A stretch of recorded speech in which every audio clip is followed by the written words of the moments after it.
বীরভূমের কুসুম্বা পঞ্চায়েতের কুসুম্বা গ্রামের চতুর্থ শ্রেণীর এক ছাত্রী রেলে কাটা পড়ে মারা গেল আজ বিকেলে।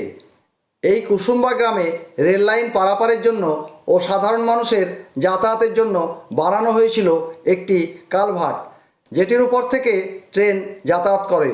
আর এই কালভার্টের উপর আজ বিকেলে 4-5 জন বাচ্চা বসেছিল। সেই সময় একটি মালগাড়ি পিনারগড়িয়া থেকে রামপুরহাটের দিকে আসছিল।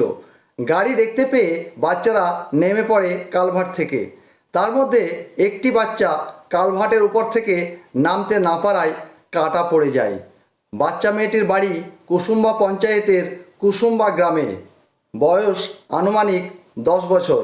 নাম গৌরী দা, বাবার নাম কৈলাস দা, চতুর্থ শ্রেণীর ছাত্রী। এর ফলে পরিবারে নেমে এসেছে শোকের ছায়া।